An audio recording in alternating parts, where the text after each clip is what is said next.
Janasena party పండుగ Janasena party ఆవిర్భవించి 12 ఏళ్లైంది.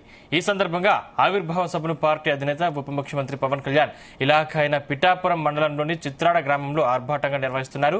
జనసేన అధికారంలోకి వచ్చిన తర్వాత తొలిసారి జరుగుతున్న ఆవిర్భావ సభకు భారీగా ఏర్పాట్లు చేశారు. వీఐపీలు, వీర మహిళలు, జన సైనికుల కోసం ప్రత్యేక గ్యాలరీలు ఏర్పాట్లు చేశారు. హైవే పక్కన 8 చోట్ల ఎల్ఈడీ తెరలు, వేదిక నుంచి 4 కిలోమీటర్ల దూరం వినిపించేలా ప్రత్యేక సౌండ్ సిస్టమ్ ఏర్పాటు చేశారు. ట్రాఫిక్ కు ఇబ్బంది లేకుండా పలు మార్గాల్లో చర్యలు తీసుకున్నారు. 6 చోట్ల పార్కింగ్ ప్లేస్లు ఏర్పాటు చేశారు. సభకు భారీగా పవన్ కళ్యాణ్ అభిమానులు, జన సైనికులు వస్తారన్న అంచనాతో 1700 మంది పోలీసులకు తోడు 500 మంది పార్టీ వాలంటీర్లతో భద్రత ఏర్పాటు చేశారు. సభ మధ్యాహ్నం 3:30 నుంచి రాత్రి 10 గంటల వరకు సాగే అవకాశం ఉంది. ఇక చివర్లో పార్టీ అధ్యక్షుడు పవన్ కళ్యాణ్ కూటమి ప్రభుత్వంలో జనసేన పాత్ర, ప్రాధాన్యతపై శ్రేణులకు దిశానిర్దేశం చేయనున్నారు.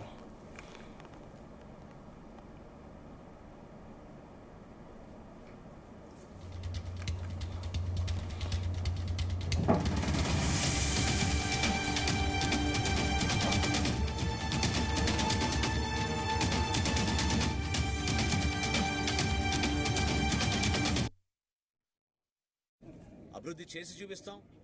సంక్షేమం కూడా ప్రతి ఇంటికి చేరేటట్టు ఒక దృఢ సంకల్పంతో ప్రతి కుటుంబాన్ని ఆదుకోవడానికి గౌరవ ముఖ్యమంత్రి గారు చంద్రబాబు నాయుడు గారు, అదేవిధంగా గౌరవ ఉప ముఖ్యమంత్రి గారు పవన్ కళ్యాణ్ గారు ప్రభుత్వంలో తీసుకున్న నిర్ణయాల్ని ప్రజల్లోకి తీసుకెళ్లాల్సిన బాధ్యత మా పైన ఉంటుంది. సాయంత్రం 3:30 సభ ప్రారంభం అవబోతోంది. అనేక కల్చరల్ ప్రోగ్రామ్స్ ఏర్పాటు చేశాం. వీటితో పాటు రాజకీయ నాయకుల ప్రసంగాలు, అన్నిటికన్నా ముఖ్యం పవన్ కళ్యాణ్ గారి కోరిక మేరకు యువతకు అవకాశం ఇమ్మని ఆయన చెప్పడం జరిగింది. దానికి అనుగుణంగా మత్స్యకార సోదరులు ఒకళ్ళు ట్రైబల్ ఏరియా, ఏజెన్సీ ఏరియాస్ నుంచి మొన్న కొన్ని గ్రామాల్లో అయితే పవన్ కళ్యాణ్ గారు పర్యటించారో ఆ ప్రాంతాల్లో చేసిన అభివృద్ధి గురించి గిరిజన ప్రాంతాల నుంచి కూడా ఒక ప్రతినిధి హాజరవుతారు. అదేవిధంగా యువత ఈ రోజున్న వాస్తవ పరిస్థితులు ఏంటి, జనసేన నుంచి రాబోయే రోజుల్లో ఏం ఎక్స్పెక్ట్ చేయబోతున్నారు, పవన్ కళ్యాణ్ గారి నాయకత్వంలో మేము ఏ విధంగా ముందుకెళ్లాలనే దానిపైన వారి అభిప్రాయం కూడా కొంతమంది చెప్తారు. దీంతో పాటు పిఠాపురంకి పవన్ కళ్యాణ్ గారు చేసిన అభివృద్ధి కార్యక్రమాలు, ఆయన గౌరవ శాసనసభ్యుడిగా, రాష్ట్రానికి ఉప ముఖ్యమంత్రిగా ఈ ప్రాంతానికి అభివృద్ధి చేయాలనే తపనతోటి అనేక అభివృద్ధి కార్యక్రమాలు చేపట్టారు. వాటి గురించి వివరించే విధంగా పిఠాపురం నుంచి కూడా ఒక నాయకుడికి అవకాశం కల్పిస్తున్నాం. పిఠాపురంతో పాటు కాకినాడ జిల్లా, తూర్పుగోదావరి జిల్లాకి ఒక అద్భుతమైన ప్రణాళికతోటి గతంలో కూడా పవన్ కళ్యాణ్ గారు వారాహి యాత్ర నిర్వహించినప్పుడు చెప్పారు. ఇక్కడ అన్నవరం నుంచి ఆ రోజు జరిగిన సభలో ఖచ్చితంగా మనం ఈ ప్రాంతానికి ఒక రిలీజియస్ సర్క్యూట్ మనం ఏర్పాటు చేయాలని. కాబట్టి ఇవన్నీ దృష్టిలో పెట్టుకుని అభివృద్ధిలో ఎక్కడ కూడా తగ్గకుండా సంక్షేమం ప్రతి ఇంటికి అందే విధంగా ఒక చక్కటి కార్యక్రమం ఏర్పాటు చేయబోతున్నాం. దాదాపు 7:30-8 మధ్యన పవన్ కళ్యాణ్ గారి ఉపన్యాసం ప్రారంభమవుతుంది. భవిష్యత్తులో పొత్తులో భాగంగా కూటమి ప్రభుత్వంలో మేము ఒక బాధ్యత గల ఒక పార్ట్నర్గా మేము చేయాల్సిన కార్యక్రమాల గురించి కూడా మా పార్టీ అధ్యక్షులు పవన్ కళ్యాణ్ గారు వివరిస్తారు.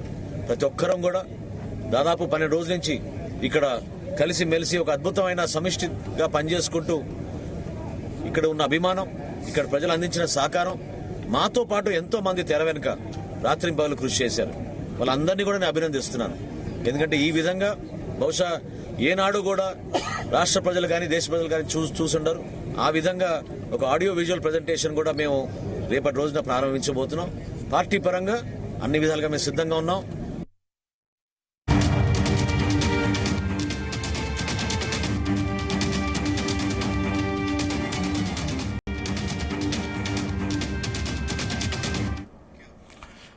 ఇంకా ఈ రోజు జరగబోతున్నటువంటి జనసేన పార్టీ ఆవిర్భావ సభ గురించి మరింత పూర్తి సమాచారం మా ప్రతినిధి సాంబశివరావు అందిస్తారు. Sambasivarao, good morning Sandeep.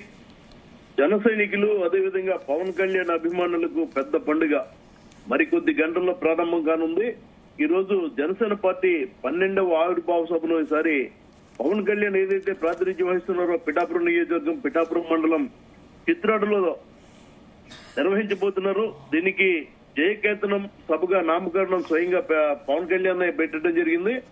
ఈ రోజు మధ్యాహ్నం 3:45 ఇది ప్రారంభమవుతుంది. ఎప్పటికే 2 తెలుగు రాష్ట్రాలతో పాటు తమిళనాడు, కర్ణాటక, మహారాష్ట్ర నుంచి కూడా పెద్ద ఎత్తున అభిమానులు తరలి వచ్చారు. అదేవిధంగా తెలంగాణకు చెందిన పార్టీ నాయకులంతా కూడా 3 రోజుల ముందే ఇక్కడికి చేరుకున్నారు.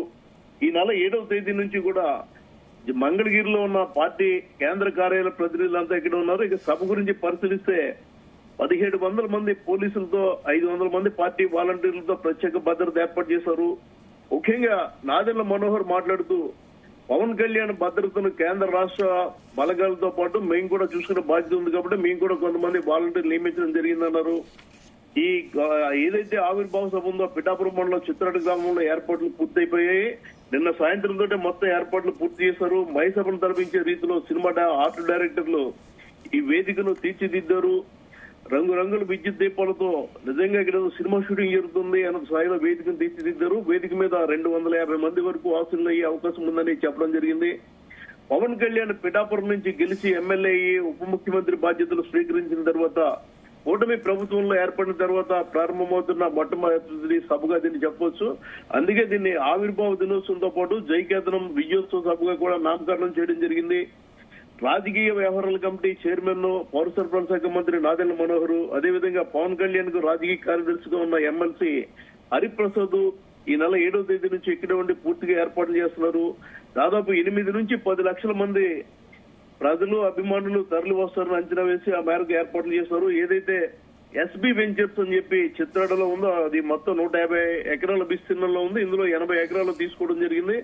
అయినప్పటికీ కూడా లోపల 2-3 లక్షల మంది జనం పట్టినప్పటికీ మిగతా వారు బయట ఉండిపోతారు కాబట్టి వారి కోసం హైవే పక్కన 8 చోట్ల ఎల్ఈడి తెరలు ఏర్పాటు చేశారు. వేదిక నుంచి దాదాపు 5-6 కిలోమీటర్లు పవన్ ప్రసంగం వినిపించే విధంగా సౌండ్ సిస్టమ్ ఏర్పాటు చేయడం కూడా జరిగింది. ముఖ్యంగా తెలుగుదనం ఉట్టిపడే విధంగా మామిడాకులు, అరటి చెట్లు తో దీన్ని ఏర్పాటు చేయడం జరిగింది. ఇక ముఖ్యంగా దీంట్లో చర్చించుకోవాల్సిన విషయం ఏంటంటే ఉమ్మడి తూర్పుగోదావరి జిల్లాగా బాగా ప్రసిద్ధి పొందిన ఆంధ్ర అన్నపూర్ణగా పేరు చెందే డొక్కా సీతమ్మ విద్యా సంస్థలకు దేవాలయాలకు 100 ఎకరాల భూములు ఇచ్చిన పిఠాపురం మహారాజా రావు బహదూర్ సూర్యారావు, అదేవిధంగా 1200 ఎకరాల భూములు విద్యార్థుల కోసం రాసిచ్చిన మల్లాడి సత్యలింగ నాయకర్ పేర్లతో 3 ప్రవేశ ద్వారాలు కూడా ఏర్పాటు చేశారు. ఎవరికి ఎలాంటి ఇబ్బందులు లేకుండా ఎక్కడికెక్కడ భోజనాలు, మంచినీరు, మజ్జిగ ఏర్పాటు చేశారు.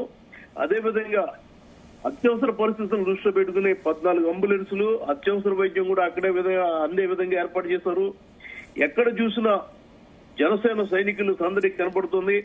ముఖ్యంగా అటు విజయవాడ నుంచి వచ్చే వాహనాలు, ఇటు వైజాగ్ నుంచి, అదేవిధంగా కోనసీమ, నరసాపురం తదితర ప్రాంతాల నుంచి 3 ప్రధాన రహదారులు వస్తాయి కాబట్టి అక్కడే వారికి భోజనాల ఏర్పాట్లు కూడా చేయడం జరిగింది. దీనికి తోడు ఎండ ఎక్కువగా ఉంది, 40 డిగ్రీల ఉష్ణోగ్రతలు నమోదవుతున్నాయి. దీన్ని దృష్టిలో పెట్టుకుని ఏదైతే తోపుడు బళ్ళ మీద వ్యాపారం చేసుకుంటారో వాళ్ళు ఒక 500 మందిని గుర్తించి వాళ్ళ దగ్గర మంచినీరు, మజ్జిగ, ఈ మన తర్బూజా వంటి పండ్లు కూడా వాళ్ళు ఉచితంగా అందజేస్తారు. వాళ్ళకి మాత్రం జనసేన డబ్బులు చెల్లించే విధంగా వాళ్ళకు కూడా ఉపాధి కల్పించే విధంగా కూడా దీన్ని ఏర్పాటు చేశారు.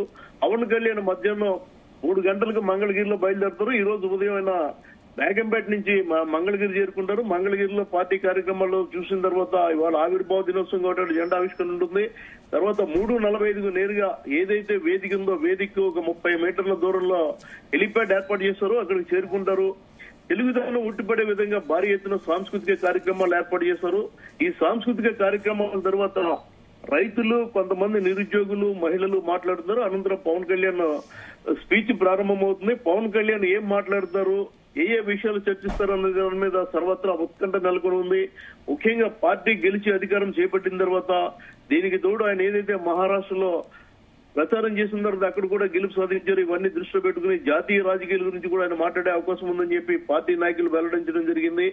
ఇది రాత్రి 7:45 సభ అయిపోతుందని చెప్పినప్పటికీ ఇది అయ్యేసరికి రాత్రి 10:30-11 కావచ్చు. అనంతరమైన కాకినాడ జవహర్లాల్ నెహ్రూ టెక్నాలజీ యూనివర్సిటీకి చెందిన గెస్ట్ హౌస్ లో బస్ చేస్తారు. రేపు మార్నింగ్ 9 గంటలకి బయలుదేరి మంగళగిరి వెళ్తారని చెప్పినప్పటికీ రేపు ఉమ్మడి తూర్పుగోదావరి జిల్లా పరిషత్ సమావేశం ఉంది. ఈ సమావేశానికి ఆయన పిఠాపురం ఎమ్మెల్యే హోదా, అదేవిధంగా కాకినాడ జిల్లా మంత్రిగా కూడా పాల్గొనే అవకాశాలు ఉన్నాయని చెప్తున్నారు. ఇది మాత్రం ఖరారు కావాల్సి ఉంది. రేపే జిల్లా పరిషత్ మీటింగ్, రేపు ఆయన ఇక్కడే ఉంటున్నారు కాబట్టి వచ్చే అవకాశాలు ఉన్నాయని కూడా చెప్తున్నారు. ఆయన షెడ్యూల్లో మాత్రం ఉదయం 9 గంటలకు బయలుదేరి వెళ్తారని చెప్పారు. ఎక్కడ చూసినా ఒక కాకినాడ కాదు రాష్ట్ర వ్యాప్తంగా జనసేన పార్టీకి చెందిన ఫ్లెక్సీలతో నింపేశారు. ముఖ్యంగా కాకినాడ నుంచి అటు విశాఖ నుంచి వచ్చే పిఠాపురం రోడ్డు మొత్తం ఫ్లెక్సీలతో నిండిపోయింది. కొంతమంది ఇతర ప్రాంతాల నుంచి వచ్చిన వారు తాము దగ్గర నుంచి పవన్ కళ్యాణ్ చూడాలన్న ఉద్దేశంతో పరిసర పొలాల దగ్గర విశ్రాంతి తీసుకున్నారు. ఉదయాన్నే అక్కడే స్నానాదిగాలు పూర్తి చేసుకుని గ్రౌండ్ కు వచ్చేయడం జరిగింది. జిల్లా ఎస్పీ అదేవిధంగా ఏలూరు రేంజ్ డీజీ అశోక్ బాబు స్వయంగా పర్యవేక్షణ చేస్తున్నారు. దీనికోసమే ప్రత్యేకంగా దాదాపు 20 పైగా డ్రోన్లతో నిఘా ఏర్పాటు చేస్తున్నారు. 75 సీసీ కెమెరాలు ఏర్పాటు చేశారు. పూర్తిగా మంత్రి నాదెండ్ల మనోహర్ అదేవిధంగా ఎమ్మెల్సీ హరిప్రసాద్ ఆధ్వర్యంలో ఈ కార్యక్రమాల్లో పర్యవేక్షణ జరిగింది. మొత్తం ఏర్పాట్లు పూర్తయిపోయాయి. మరి కొద్ది గంటల్లో ఈ జనసేనకులకు సంబంధించిన జయకేతనం సభ ప్రారంభం కానుంది. సందీప్, సంబశివరావు అంటే నాదెండ్ల మనోహర్ దగ్గరుండి పూర్తి బాధ్యత పర్యవేక్షిస్తున్నారు. అంటే నాదెండ్ల మనోహర్ పవన్ లేకపోతే కూటమి ప్రభుత్వం లేదని మనకు సంచలన కామెంట్ చేశారు కదా, దీనిపై కూటమి పెద్దలు కొంతమేర ఇబ్బంది పడే అవకాశం లేదా? ముఖ్యంగా అమలాపురంలో ఈ జయకేతనం సభకు సంబంధించిన ఏర్పాట్లకు సంబంధించి నాదెండ్ల మనోహర్ 5 రోజుల క్రితం అక్కడికి వెళ్ళడం జరిగింది. వెళ్ళినప్పుడు కార్యకర్తల ఉత్సాహం చూసి ఆయన కూడా మాట్లాడడం జరిగింది. ఏదైతే ఇవాళ కూటమి ఏర్పడింది, చంద్రబాబు ముఖ్యమంత్రి అయ్యారంటే కారణం పవన్ కళ్యాణ్ అని చెప్పడం జరిగింది. అది చెప్పడం తర్వాత ఎవరు కూడా తెలుగుదేశం నాయకులు బయటపడలేదు. అదేవిధంగా ఎవరైతే జన సైనికులు ఉన్నారో దాన్ని కూడా కామెంట్ చేయొద్దని చెప్పడంతో అంత సైలెంట్ గా ఉన్నారు. కానీ తెలుగుదేశం పార్టీ శ్రేణులు మాత్రం ఆయన చేసిన వ్యాఖ్యలు జీర్ణించుకోలేకపోతున్నారు. కేవలం అమలాపురం సభలోనే కాదు, కాకినాడలో ప్రెస్ మీట్ లో కూడా నాదెండ్ల మనోహర్ ఈ అంశాన్ని ప్రస్తావించారు. పవన్ కళ్యాణ్ కోసమే కూటమి ఏర్పడింది, ఆయనే కూటమిని ఏర్పాటు చేశారు. చంద్రబాబును అరెస్ట్ చేసినప్పుడు ఆయన అష్ట కష్టాలు పడి విమానాన్ని వెనక్కి పంపేసిన, రోడ్డు మార్గంలో పోలీసులు అడ్డుకున్నా వచ్చారని చెప్పడం జరిగింది. దీంతో జన సైనికుల్లో మాత్రం హుషారు పెరిగింది. కానీ తెలుగుదేశం పార్టీ శ్రేణులు ఈ వ్యాఖ్యలు జీర్ణించుకోలేకపోతున్నాయి. ఏదైతే గతంలో నారా లోకేష్ ఉప ముఖ్యమంత్రి అన్నారో దానికి కౌంటర్ గా ఇచ్చినట్టుగా కూడా చెప్తున్నారు. ఇవన్నీ పక్కన పెట్టేస్తే ఇవాళ మాత్రం పూర్తిగా పండగ వాతావరణంలో ఎలాంటి వివాదాలు లేకుండా కూటమి ప్రభుత్వానికి సంబంధించి ఇటు కేంద్రంలో రాష్ట్రంలో జరుగుతున్న అభివృద్ధి సంక్షేమం గురించి, జనసేన భవిష్యత్తు ఎలా ఉంటుంది, ఇంకా ఎలాంటి కార్యక్రమాలు చేయబోతారు అనే అంశాలు పవన్ కళ్యాణ్ ప్రస్తావిస్తారని చెప్పడం జరిగింది. ఇదే విధంగా నాదెండ్ల మనోహర్ మరికొన్ని వ్యాఖ్యలు చేస్తారు. పార్టీ తరఫున కొంతమంది ఎంపీలు అయ్యారు, ఎమ్మెల్సీలు అయ్యారు, అదేవిధంగా ఎమ్మెల్యేలు, మంత్రులు అయ్యారు. అన్ని పార్టీ కోసం కష్టపడిన వారికి కొన్ని పదవులు ఇవ్వాల్సి ఉంది. కొంతమందికి కార్పొరేషన్ చైర్మన్లు ఇచ్చాం.